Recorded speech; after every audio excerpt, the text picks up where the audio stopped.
چھوڑے گا تو گناہگار ہوگا, کیونکہ قرآن کی آیت ہے فمن شہید منکم الشہر فلیصم, جو بھی رمضان کا مہینہ پائے روزہ رکھے سوائے 2 کے, مریض اور مسافر. کوئلے کی کان میں کام کرنے والا اس من کے مفہوم میں داخل ہے, جو بھی کے مفہوم میں داخل ہے, لہذا وہ بھی روزہ رکھے گا, پھر عذر کی وجہ سے توڑے گا. اب اگر کوئی کہ یار جب رکھ کے توڑنا ہی ہے تو ایسے رکھنے کی کیا ضرورت, تو یہ آپ کی اپنی رپورٹ ہے, آپ کی اپنی منطق ہے جو اللہ کے قانون میں نہیں چلے گی. اس کی مثال ایسے ہے کہ آپ کو غسل کے لیے پانی نہیں مل رہا, غسل کے لیے آپ کو پورا جسم ناپاک, آپ کا احتلام ہوا, جسم میں ناپاکی لگی, پانی نہیں مل رہا. اللہ کہتے ہیں مٹی پہ یوں ہاتھ مارو, یوں مارو, نماز پڑھو. آپ کہیں یار یہ جب پورا جسم لت پت ہے نجاست میں, یہ یوں کیا, یہ اس سے کیا کو پاک تھوڑی ہو جاؤں گا میں نہیں پڑھ رہا ہے, مجھے گندگی میں نہیں ہے, قضا کرنے کا گناہ ہوگا کہ نہیں ہوگا؟ بھائی تم اپنی عقل کیوں لڑا رہے ہو؟ اللہ نے کہہ دیا کہ تم یوں کر لو تو میں اس کو, اور نیت کا فرق ہے. وضو کی نیت سے وہی کام کرو گے تو باوضو کہلاؤ گے, غسل کی نیت سے یہی 2 ضربے مارو گے تو یوں سمجھا جائے گا جیسے غسل کر کے آئے ہو. یہی وجہ ہے کہ فقہا نے لکھا ہے, اس لیے کہتا ہوں فقہا کو فالو کرو. خدا کی قسم ان جیسا دماغ کسی کے پاس نہیں ہے, لوگ پڑھتے نہیں ہیں. فیس بک پہ ایک بہت بڑے فنٹر ہیں, ان کے روز کوئی بڑی شائستہ اردو میں, جیسے مرزا غالب کے کوئی خاندان کے فرد ہوں, بڑی شائستہ اردو میں نا کوئی نئی چیز روزانہ مضمون لے کر آ رہے ہیں. میں ان کا جواب نہیں دیتا. وہ کہتے ہیں اصل میں یہ فقہا نے جب فقہ کو مرتب کیا تھا تو وہ بڑی گاڑی اردو ہے, مجھے وہ اتنی آتی بھی نہیں ہے. وہ اس کے ان جن پیرایوں میں اور جس سیاق و سباق میں تھا, تو اس فقہ کو نئے سرے سے ریفائن کرنے کی ضرورت ہے تاکہ موجودہ زمانے کے مسائل پر وہ کیا ہو. جبکہ میں اس شخص کو ذاتی طور پر جانتا ہوں, جامعۃ الرشید کا بھاگا ہوا. فقہ اس نے پڑھی نہیں ہے, نہ فقہ کی کتابیں پڑھی ہیں, اور تبصرہ کر رہے ہیں کس پر کہ یہ فقہ پرانی ہو چکی ہے, نئے زمانے کے لیے الگ چاہیے. بھائی ایک چیز آپ نے پڑھی نہیں ہے, آپ بیٹھ کے کیسے تبصرہ کر رہے ہو؟ تو خیر, اسی طرح یاد رکھو کہ یہ سفر میں نماز کا مسئلہ ہے. سفر میں جو اللہ نے 4 کی 2 کر دی, اس کا مدار مشقت پر نہیں ہے, اس کا مدار کس پر ہے؟ سفر پر. سفر میں ٹینشن ہو یا نہ ہو, آپ کو 4 کی کتنی کرنی ہے؟ 2. بعض ائمہ کے نزدیک 2 واجب ہیں, جیسے حنفیہ کے نزدیک, اور بعض کے نزدیک 2 بھی جائز 4 بھی جائز. لیکن جو رخصت کا مدار ہے وہ سفر پر ہے. مشقت ایک حکمت ہے, جبکہ جماعت چھوڑنے کا جو مدار ہے وہ سفر پر نہیں ہے, وہ حقیقی مشقت پر ہے. اگر واقعتاً کوئی ٹینشن ہے, کوئی مشقت ہے, تو سفر ہو یا حضر کبھی کبھار جماعت چھوڑی جا سکتی ہے. جیسے کبھی بیمار ہے یا تھکا ہوا ہے بہت زیادہ, کبھی کبھار, یا بھوک لگ رہی ہے اور کھانا سامنے آ گیا, اب اس کو پتا ہے میں نماز پڑھنے جاؤں گا تو دل کہاں اٹکا رہے گا ادھر, تو یہ ایک حرج ہے, اس میں جماعت چھوڑ سکتے ہیں آپ, عادت نہ بنائی جائے. تو یہ کنڈیشن سفر میں ہوگی تو بھی چھوڑ سکتے ہیں, حضر میں ہوگی. سفر میں اگر آپ کو تھکاوٹ ہے, آپ کو ڈر ہے ٹرین نکل جائے گی, چھوڑ سکتے ہیں مسجد کی جماعت, اپنی تو کرانی پڑے گی. یا یہ کہ میں تھک چکا ہوں, نیند میری پوری نہیں ہوئی ہے سفر کی وجہ سے, تو نیند حضر کی ہو یا سفر کی ہو, ایک عذر ہے, بیمار ہونے کا خطرہ ہوتا ہے, اسٹے کریں گے جا کے, کہیں قیام کیا, 10 دن مری کے کسی ہوٹل میں ٹھہر گئے آپ جا کے, اب آپ کو مشقت نہیں ہے. اب آپ پر لازم ہے کہ قریب کی مسجد میں اچھے بچوں کی طرح, جیسے باقی لوگ نماز پڑھتے ہیں, آپ بھی وہاں جا کے اچھے بچوں کی طرح فجر کی بھی, ظہر کی بھی, عصر کی بھی, مغرب کی بھی, عشاء کی نماز پڑھیں وہاں جا کے. یہ نہ کہیں یہ افلاطونیاں نہیں چلیں گی کہ اللہ نے 4 کی 2 کر دی تو میں اپنی, یہ آپ کا اخپل اسلام ہوگا. نہیں آ رہی بات میرا خیال ہے. اسی طرح سنت مؤکدہ بھی لوگ سفر میں شارٹ کر دیتے ہیں, اور دلیل یہی دیتے ہیں کہ جب اللہ نے فرض میں 4 کی 2 کر دی تو سنت مؤکدہ کی کیا حیثیت ہے بھائی, وہ تو فرض سے بھی کم درجے کی چیز, لہذا وہ بھی شارٹ. تو یاد رکھو سنت مؤکدہ کا مدار بھی مشقت حقیقیہ پر ہے, مشقت حکمیہ پر. تھوڑی ٹرم اس لیے استعمال کروں تاکہ علماء بھی سمجھ سکیں. اگر واقعی ٹینشن ہے, کوئی پریشانی ہے, تو حالت مقام میں بھی سنتیں چھوڑی جا سکتی ہیں کبھی کبھار, سنت مؤکد. سفر میں بھی اگر تھکاوٹ ہے, یا آپ کو بس کے نکلنے کا ڈر ہے, یا ٹائم بہت, جب بس میں جاؤ نا تو ودرے کا زر کوا وہ ڈرائیور چیختا رہتا ہے.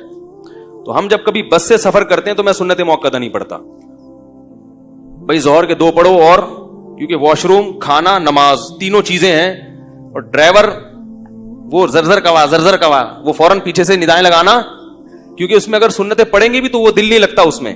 تو یہ واقعی مشقت ہے. ایسی کنڈیشن تو اگر یہاں بھی ہوگی تو سنتیں چھوڑ دو, کوئی فرض تھوڑی ہیں وہ. یاری میرے خیال یا ٹرین میں ہے, آپ کو پتا ہے کہ قبلہ ہی نہ چینج ہو جائے کہیں, سنتوں کی ٹرین گھوم نہ جائے, اتنی مشکل سے آپ نے قبلے کی ڈائریکشن کھڑکی میں جھانک کے سیٹ کی, اب آپ سنتوں میں لگ گئے تو کہیں مڑ گئی تو پھر دوبارہ کون جھانکا تھا کہ کرے گا, 2 فرض پڑھ لو, سنتیں چھوڑ دو. لیکن کہیں جا کے آپ دھرنا مار کے بیٹھ گئے ہیں, کسی کے گھر 14 دن کے لیے گئے, آرام سے سہولت ہے, اب کوئی ٹینشن نہیں ہے, تو پھر یہ آپ کی بقراتی نہیں چلے گی کہ اللہ نے جب 4 کی 2 کر دی تو سنت موقدہ, وہ موقدہ جیسے حضر میں تھی سفر میں بھی ہیں, کیونکہ سنت موقدہ رسول اللہ صلی اللہ علیہ وسلم نے سفر میں بھی پڑھی ہیں. سمجھ رہے ہو کہ نہیں سمجھ رہے ہو؟ تو سنت موقدہ کا تعلق مشقت حقیقیہ پر ہے. اگر واقعی کبھی مشقت ہو رہی ہے, تکلیف ہو رہی ہے, پڑھنے میں بیماری ہے, تھکاوٹ ہے, تو سفر ہو یا حضر آپ ہر صورت میں سنت موقدہ چھوڑ سکتے ہیں کبھی کبھار. اور اگر سفر میں مشقت ہے تو بھی چھوڑ سکتے ہیں, اور اگر مشقت نہیں ہے تو نہ سفر میں نہ حضر میں. جبکہ فرض نماز 4 کی 2 رہیں گی سفر میں, چاہے مشقت ہو یا نہ ہو, اور حضر میں کتنی ٹینشن ہو 4 کی 2 نہیں کر سکتے آپ. آپ کہیں یار میں ہوائی جہاز کا سفر تھا اسلام آباد سے کراچی, ایئر کنڈیشن سفر, اس میں میں نے 4 کی 2 پڑھی ہیں, حالانکہ میں بڑی سہولت میں تھا, اور اپنے جب گھر میں داخل ہوا تو بیگم کی ڈانٹ سے اور اس کی صلواتوں سے مجھے کیا ہو رہی ہے, بہت سخت ٹینشن, جو سفر کی ٹینشن سے, کیونکہ آپ لیٹ گھر پہنچے ہیں, آپ نے ٹائم دیا تھا میں بدھ کو پہنچ جاؤں گا, پہنچ آپ جمعے کو رہے ہیں, تو بیگم کی جھاڑ تو پڑے گی نا. اب اس جھاڑ کی وجہ سے ایکچولی جو مجھے ایک ٹینشن سی فیل ہو رہی ہے, وہ جہاز میں ٹینشن نہیں تھی, اور سفر میں جب اللہ نے 4 کی 2 کر دی اس لیے کہ مشقت ہے, تو یہ مشقت تو مجھے زیادہ ہے, لہذا میں اب بھی کتنی پڑھوں گا. ایسا نہیں ایسا کریں گے تو کوئی بھی کتنی مرضی ٹینشن ہو آپ کو 4 ہی پڑھنی پڑیں گی. تو کیا پتا چلا کہ عبادت سے متعلق جو شریعت کے حکام ہیں وہ توقیفی ہیں, اس میں یہ منطق اور فلسفہ بولتے کیوں نہیں چلتا. اس زمانے میں مسئلہ یہ ہے کہ علم کی کثرت بہت ہے, علم میں عمق اور گہرائی ختم ہو گئی ہے, کتابیں بہت ہیں, مطالعے کر کر کے لوگ پتہ نہیں کیا بن چکے ہیں. ہر رات ہمیں تو پتہ نہیں کس کس سے واسطہ پڑتا ہے. وہ ایک صاحب تھے, وہ میں بھی وہیں گیا, جگہ نہیں بتاؤں گا ورنہ وہ سمجھ جائیں گے کہ ان کی بات ہو رہی, کہ جی یہ فوج کے بہت بڑے آفیسر ہیں, انہوں نے دین کا مطالعہ بہت ہے. میں ڈر گیا, میں نے کہا اللہ خیر کرے, ریٹائر فوجی بھی ہے اور اسٹڈی بھی بہت ہے. اب یہ میرا دماغ اپنی نت نئی تحقیقات پیش کر کے کیا کرے گا اور فوجیوں کو نو سننے کی عادت, اکثر کو, سب کی بات نہیں کر رہا ہے, جو فوجی میرا بیان سن رہے ہیں ان کے علاوہ کی بات کر رہا ہوں. میں نے کہا ان کی جی کرنا پڑے گا. ایک کرنل تھے, وہ تو ریٹائر بھی نہیں تھے, مجھے کہنے لگے یار یہ جو زکوٰۃ کا جو سیٹ اپ آج کل چل رہا ہے کہ جو استعمال کی چیز پہ آپ لوگ کہتے ہیں زکوٰۃ نہیں ہے بھائی, تو ایک آدمی نے 30-40 لاکھ کی کرولا رکھی ہوئی ہے, اس پہ بھی زکوٰۃ نہیں ہے. میں نے کہا نہیں ہے. کہنے یہ تو ٹھیک ہے, پرانے زمانے میں تو اتنی مہنگی چیزیں ہوتی نہیں تھی نا, اب تو 40 لاکھ کی کرولا رکھنے کی تمہیں کیا ضرورت ہے,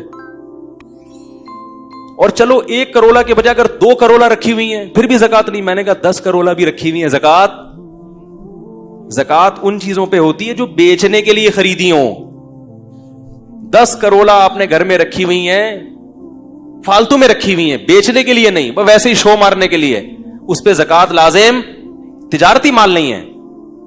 کہنے لگا یہ کیا بات ہوئی بھائی, 10 کرولا, یہ تو اسراف نہیں ہے. میں نے کہا اسراف ہونا الگ چیز ہے, زکوٰۃ واجب ہونا اس کو ہم گناہگار کہیں گے کہ پاگل آدمی کیوں اپنے سرمایہ کو ضائع کر رہا ہے. جب 2 گاڑی رکھ لے زیادہ زیادہ, ایک بیگم کے لیے, اپنے لیے, اور 4 رکھ لو, بلکہ 5 رکھ لو, ایک اپنے لیے, 4 بیگموں کے لیے.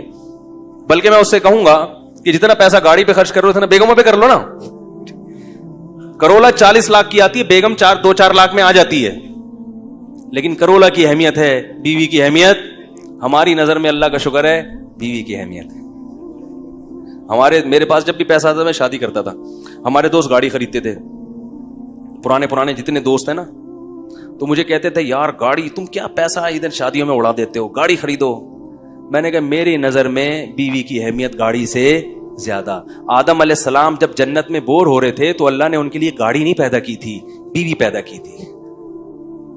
گاڑی کو دل نہیں دے سکتا انسان, کیا خیال ہے؟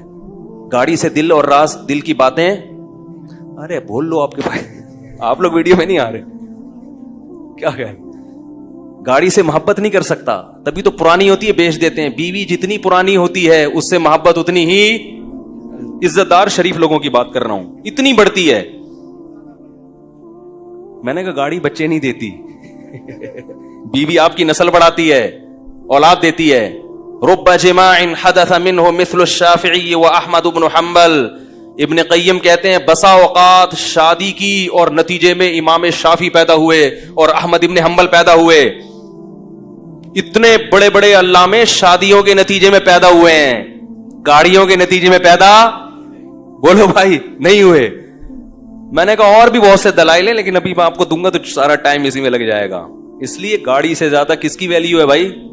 اور گاڑی کی ضرورت تو وہ کریم اور ابر نے ویسے ہی پوری کر دی ہے. سستے میں آپ بڑے عزت احترام کے ساتھ کہیں بھی جا سکتے ہو, پھر بھی خرید لو گاڑی, لیکن پہلے نصاب مکمل کر لو, ٹھیک ہے, اس کے بعد پھر اس طرف آ کے سوچو. اور اللہ کا ایک عجیب وعدہ ہے کہ نکاح کی برکت سے گاڑی تو پیسہ کھا جاتی ہے آپ کا, نکاح کی برکت سے اللہ نے مال میں غنا کا وعدہ کیا, تو نکاح کرو گے تو انشاءاللہ گاڑی بھی